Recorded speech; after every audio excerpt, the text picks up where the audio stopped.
In 1981, in the early morning hours on Halloween Day, Tadia Benz was found lifeless in her second-story apartment. Tadia was a 76-year-old nun living in a convent in Amarillo, Texas. She had been essayed, beaten, and even stabbed. The police quickly narrowed down their search to 17-year-old Johnny Frank Garrett, who lived right across the street. Garrett had a trial and would be found guilty. He was sentenced to death. On February 11, 1992, Garrett was executed at only age 28. His last meal was ice cream. And although some websites say that he didn't want to give a last statement, it is reported that his final words were, "I'd like to thank my family for loving me and taking care of me.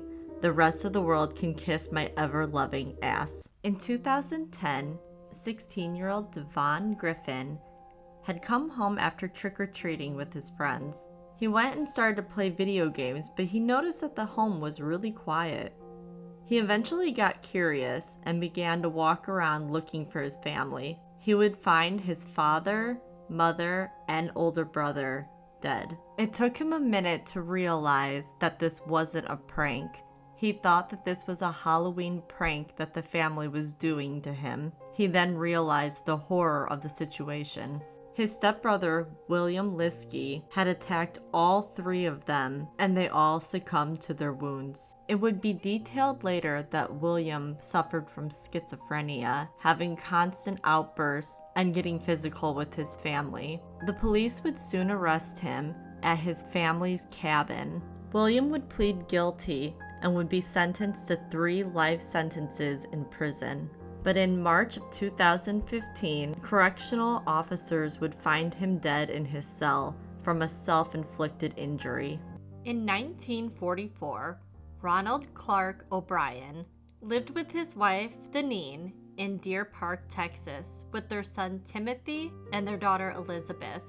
O'Brien worked at Texas State Optical. He also was a deacon in his Baptist church where he sang in the choir.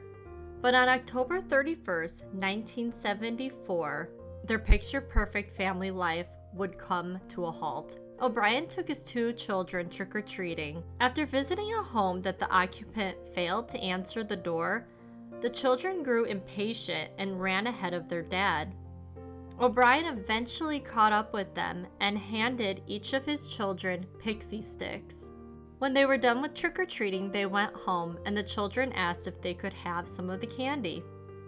Their dad said yes, and their son Timothy had decided that he was going to eat the pixie sticks. Within minutes, the boy started to complain that his stomach hurt, and he started getting physically ill. They rushed him to the car and drove as fast as they could to the hospital, but unfortunately, Timothy did not make it. The police did heavy investigation work, and the doctors did an autopsy to see what had happened to Timothy.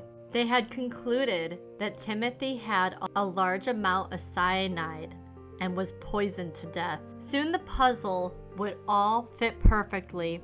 The family was struggling with money issues, and their father had decided to take 2 life insurance policies out on the children.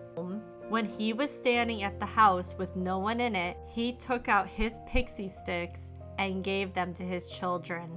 And unfortunately, Timothy chose that to eat that night. O'Brien was arrested on November 5th, 1974. He entered a plea of not guilty on all 5 charges. And on June 3rd, 1975, a jury took 46 minutes to find O'Brien guilty of capital murder and 4 counts of attempted murder. The same jury took 71 minutes to sentence him to death. Shortly after he was convicted, his wife filed for divorce. She would later remarry, and her new husband adopted her daughter, Elizabeth. On the day of his execution, his last meal was T-bone steak, French fries and ketchup, whole kernel corn, sweet peas, lettuce, and tomato salad with egg, French dressing, iced tea, sweetener, saltines, Boston cream pie, and rolls. His last words were, "What is about to transpire in a few moments is wrong. We as human beings do make mistakes and errors. This execution is one of those wrongs, yet doesn't mean our whole system of justice is wrong. Therefore, I would forgive all who have taken part in any way in my death. Also, to anyone I have offended in any way during my 39 years, I pray and ask your forgiveness, just as I forgive anyone who offended me in any way. And I pray and ask God's forgiveness for all of us respectfully as human beings.